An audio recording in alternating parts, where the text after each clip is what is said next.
Hey there guys, I'm SonicGhost, and today we're here to unbox the NES Classic Edition. Released in 2016, the NES Classic Edition was Nintendo's first homemade plug-and-play system. This little device here you can plug into your TV using a HDMI cord, and it has 30 NES games built in. Now, this system was extremely hard to find when it was first released back in 2016 because the supply could not keep up with the demand.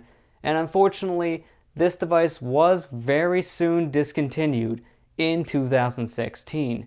Now, fast forward a couple years later, and we have the success of the SNES Classic doing such a good job that Nintendo wanted to re-release the NES Classic Edition. So I was able to finally get my hands on an NES Classic Edition along with an extra controller, and I didn't have to go out and pay a scalper over triple the price of a normal NES Classic Edition. It's a miracle. So today we're going to go ahead and open up both of these boxes here. Now, at first I mainly wanted to pick up the controller simply because I wanted to use this with my Wii and Wii U for NES Virtual Console games. But I wanted to go ahead and also pick up the NES Classic itself, since there's a lot of games on this unit that I do not own, and this is the best way to own them. So, as you can see here, this box is very reminiscent of the original box that the NES came in the 80s. And as you can see here on the front, you have some of the games included, including games like Super Mario Bros., the original Metroid, Pac-Man, Legend of Zelda, Donkey Kong, and Kirby's Adventure. And if you take a look here on the back, you have a more detailed list of the rest of the games and some screenshots here. So if I just zoom in here a bit on the camera, let it focus, you get a full list of all 30 games here. And it's a very, very large library, that's for sure. There's a lot of great hits in the NES Classic, and there's some other games on here that's maybe a little more questionable in quality, but we'll be going over more of that later on in the review portion of this video. So you have more information about the system here on the side, along with a Bowser graphic, and then someone holding the system in their hand, which we'll see that more later, but it's very small. Then you also have the controller here on the side, and it's very simple information here. So let us go ahead and open up the box, shall we? So I just have a simple pull tab here just to lift up, and the box opens right on up. So just go ahead, slide this out. And first things first, we have a little instruction pamphlet if this box does not come with me. So this here, oh no, this is actually the poster. So I'm going to flash on screen the poster itself because it's too big to show in the actual video right now. So I'd rather just show you guys a picture of how this actually looks. And it's pretty big, and it's a nice looking poster from what I've seen. So that's very nice, and I'm glad they include something like this. The SNES Classic also included something like this in the box, so that's very nice. So let's go ahead and continue on. We have the system here, but I'm going to skip over that and look at the controller here first. So take this out of the bag, and you see that it is very much an NES controller. You have your A and B buttons here, very nice and clicky. You got your start and select, which are the nice rubbery but yet tactile buttons, and the iconic D-pad. This is the first controller that I ever really used that honestly really just left a mark on me because it's very iconic. My first system was the Super Nintendo with Kirby Superstar back in the early 90s, but I also had an NES growing up, and this controller, I just have more memories using this one, and it's still, holding in my hands today, it just brings me back to the early NES days of just playing around with Super Mario Bros., or maybe even other games like Batman for the NES, Super Mario Bros. 3, or Teenage Mutant Ninja Turtles 2, which is an arcade port actually. So there's a lot of memories that just rush back to you having to use one of those. But moving on, we have a power brick here, which is very similar to the one they include in the SNES Classic. Simply, you just plug this here into the included USB because this does use a USB cord to power the system. Once again, we'll take a look here at the system in just a moment. And if you open up more of the box, you have an HDMI cord, which this is 6 feet, so that's pretty good sized. But you also have the power cord here once again, 6 feet, and it is a micro USB, so it's a very common cord you'd see lying around for a lot of older phones, for example. So this is very easy to transport, I will say that. But the biggest problem with this system was the controller cord length, being that this here is only about 3 feet long. So combine that with these cables here, and at the most you get 9 feet. So as you can imagine, that's not really that much cord to work with. So this here is just a spare controller. If I open this box up, you'll see basically everything that you've seen in the NES Classic Edition box here, but I will open it up just for the sake of an unboxing. Anyways, it's here, so I might as well. This box is a little hard to open simply because they glue it down, but if I can just open these flaps. This is always the most exciting part, isn't it? What's your favorite part about the unboxing? The part where they struggle on cardboard? That's my favorite part. But we open this up here and we get ourselves a spare controller, because another issue compared to the SNES Classic is that this system, unfortunately, it only comes with one controller, and half of the games on the system are multiplayer-based games.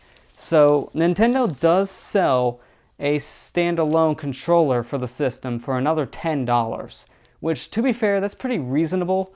But if you want to play using 2 controllers with this system for multiplayer, unfortunately you have to go and get yourself a second controller. There is a workaround for this, and again, we'll be talking about that later in the review portion of this video. But now, I delayed it long enough. Let's go ahead and take a look at the actual unit itself. Let's take a look at the NES Classic. So, right off the bat, as you can see here, this unit, very, very small. Just like the picture on the side of the box, it's very, very tiny. It fits right in the palm of my hand perfectly. So you have your power and your reset button here, which the reset button is a tactile button. You just push in and it pushes out. But the power button, it's a receding button, so it stays pushed in, just like the actual unit. You have your flap here, but it doesn't actually open. That's just for cosmetics. Then you have your controller ports here, which are the same exact ports as what the SNES Classic uses as well. So in a sense, those controllers are interchangeable. So if you take a look here around the back, you also have your HDMI in and also your power in for the micro USB cable. And that's pretty much it. It's a very simple yet clean looking system.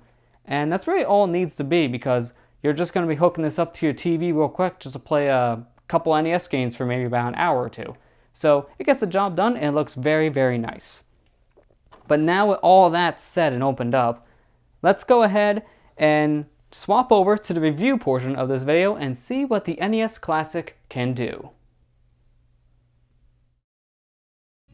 So it's been a few weeks since I unboxed my NES Classic, and I'm ready to go ahead and talk about what this system can do. So let's first go ahead and take a look at the wide variety of games that are included on the NES Classic. The NES Classic has 30 NES games installed on it, and this unit has a wide variety of games, including your hit classics like the original Donkey Kong, the original Castlevania, the original Super Mario Bros., Super Mario Bros. 3, the original Legend of Zelda, Punch-Out!, Pac-Man, Mega Man 2.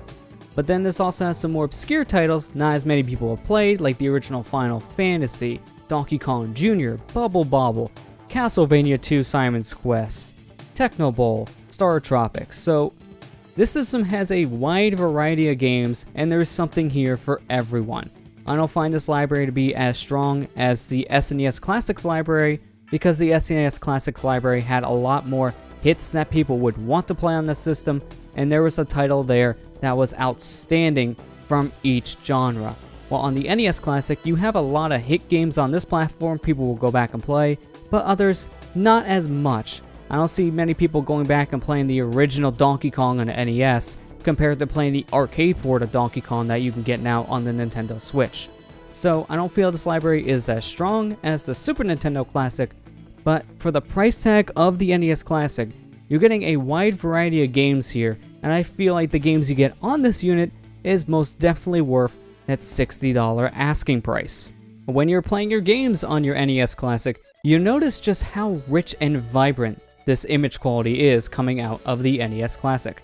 The NES Classic will output a 720p HD video signal to your television, and when you compare the NES Classic's video output to other systems like the Wii and Wii U Virtual Console, or other emulation services and collections like the Mega Man Legacy Collection for example, or the NES Remix games on the Wii U, you'll notice just how clean and vibrant the colors are with the NES Classic. In fact, the NES Classic does such a good job of replicating the original NES's color pamphlet that I can just recommend picking up the system for playing these original games on this unit compared to other services. I'm not a fan of how dark the Wii and Wii U Virtual Console services are because it makes the image a lot more blurred than it needs to be. But this image quality coming out of the NES Classic is very comparable to an actual NES system.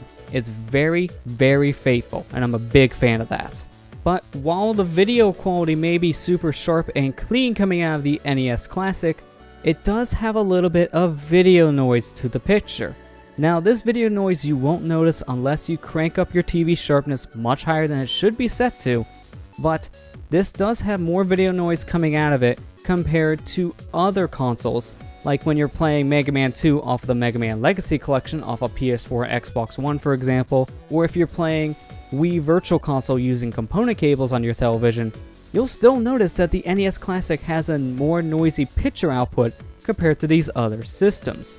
I'm not exactly sure why the NES Classic has a very noisy picture, since this is a digital format. You don't normally see this noisy kind of picture output over an HDMI connection, but this is not something that most people will notice.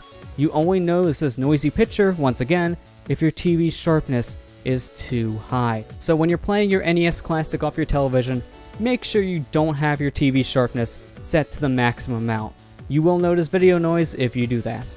The NES Classic has 3 different display options for your NES games. You have Pixel Perfect 4x3 and a CRT filter. And let's go ahead and take a look at 4x3. 4x3 is the default option that most people are going to use on the NES Classic. 4x3 will present your games in a box format that most people are familiar with if they played an NES game off of a CRT back in the day. But there is one issue I have with the 4x3 filter. While this may look like it's a very good scaling of NES games, it does have some scaling issues. When the screen is scrolling, you will notice a bit of a shimmer effect. You don't really notice a shimmer effect in games that don't have much motion in them. For example, the original Donkey Kong or Balloon Fight. You don't notice a shimmer effect there.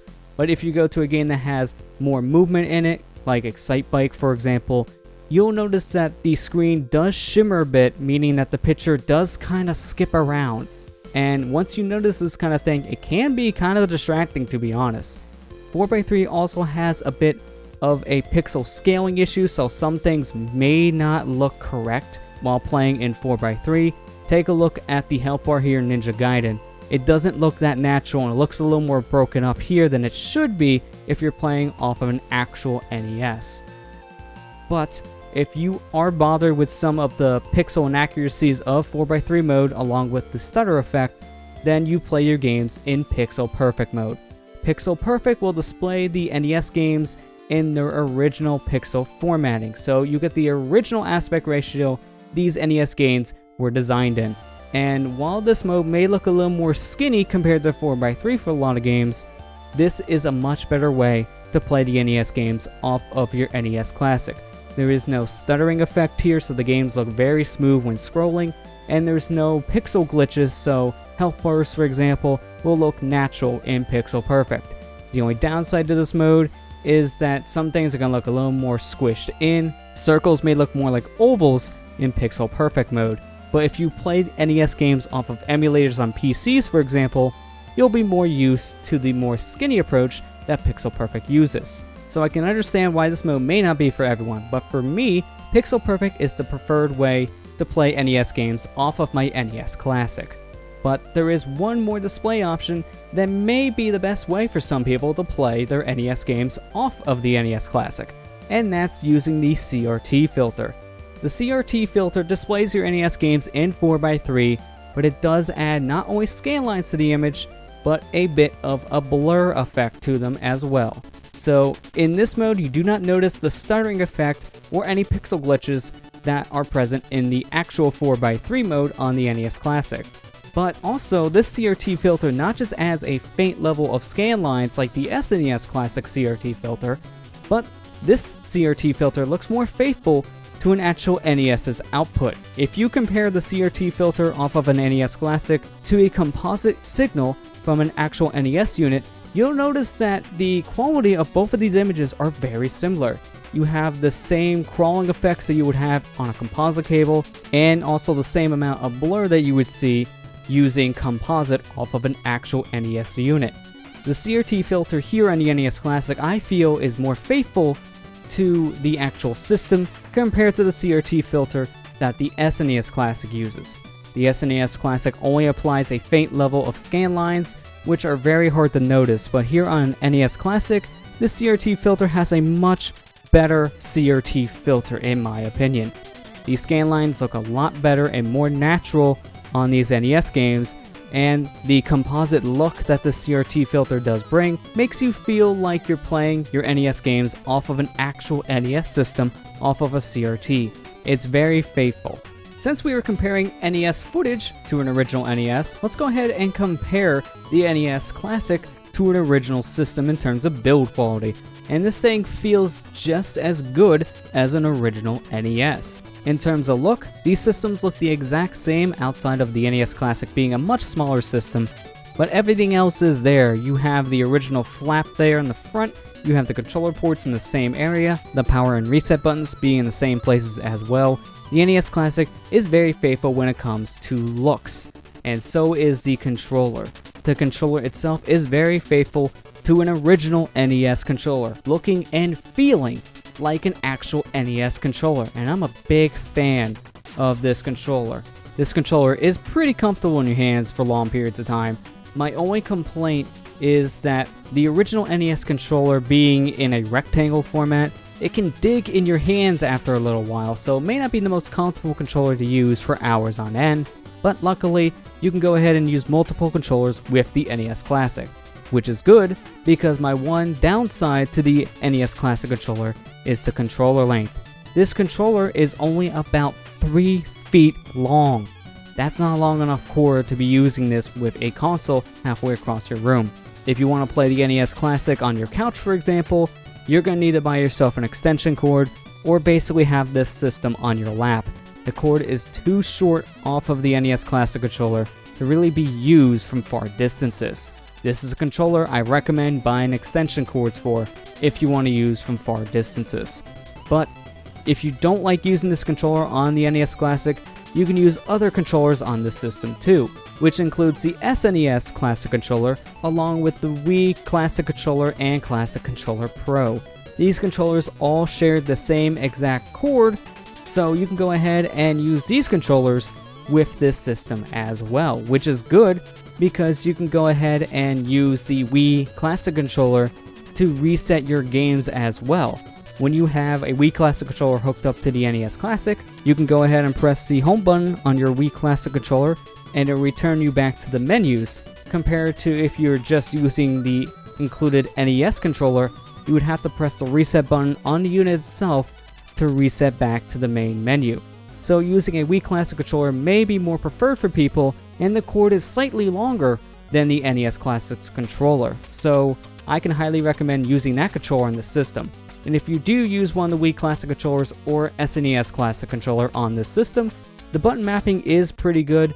The buttons are all close enough to each other when they are mapped out, so the A button is A, and the X button is B, along with the B button being B, and the Y button being A, so at least your fingers are all right next to those buttons, so you never have to claw grip the controller to actually play your NES games using a different controller. In fact, because of the NES Classic sharing the same cord as a Wii Classic controller, you can use the NES Classic on a Wii or Wii U. So this is perfect if you want to play your NES Virtual Console games on the Wii or Wii U with this controller. I've been doing that a lot as of late, and the NES Classic controller has been a great controller for these said games. But now that we talked about all the different display options on the NES Classic, let's go ahead and talk about the emulation quality of this system. Since all the games are being emulated off of the NES Classic, we can go ahead and make save states in our games now, which is really useful for the NES in particular. Most of these games on the NES Classic do not have a built-in save feature. So, using save states, we can go ahead and make our own saves, and you can make up to 4 save states per game. This is really useful for a lot of the games on this system because there will be points where you want to make a save state just to make sure you don't game over in a specific game. Like if you're in World 8-3, for example, in Super Mario Bros., you're right there, right near the end of the game, but you don't want to game over and have to restart back at the very beginning. You can go ahead and make a save state on the NES Classic and just reload from there. But you can also use this in case you need to quit this game for the day and then pick up where you left off later. Having save states on the NES Classic is a really useful thing for so many of these games. But because we are playing these games off the NES Classic via its own emulation, there will be some things that may not be as accurate to an original NES or other emulation services.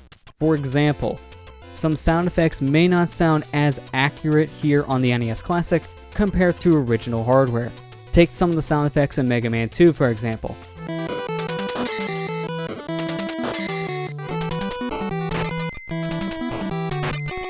You'll notice that the sound effects in the NES Classic don't sound right compared to, say, the Mega Man Legacy Collection. There is also some differences in a lot of the NES games that flash a lot. Some flashing may either be completely cut out or just be a little wonky looking. And what I mean by this is that the game will still flash, but either there'll be less flashing happening on screen, or the flashes may have some weirder effect going on, making a little warped effect on screen compared to actually flashing lights.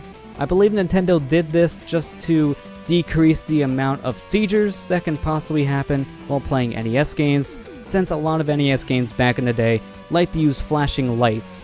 But some of these flashes don't look that bad, while others kind of look a little more distracting compared to their original console.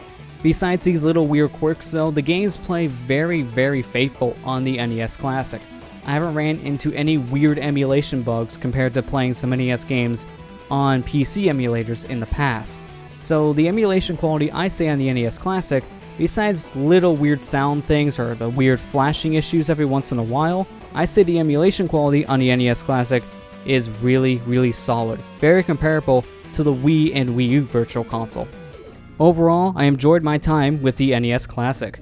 The emulation quality on this system has been very good, and compared to other ways of playing NES games, I find that the NES Classic does a very good job at playing these games.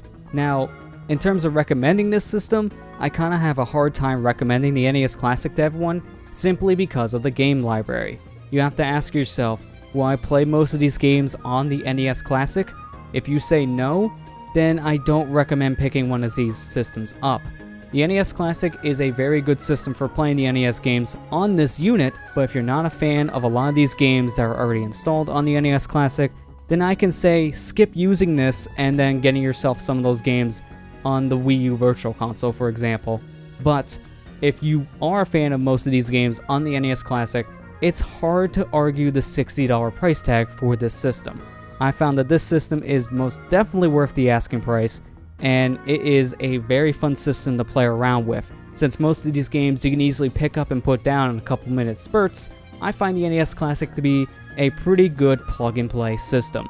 With all the different features that this system has, including all the different display options and the save states, this is a very solid plug-and-play system that I can recommend a lot of NES fans. But if you're not a fan of this library of games, then I can't really say that this system is for you. I'm glad that I waited for an NES Classic to be restocked in 2018 because I don't find this system to be worth more than $60.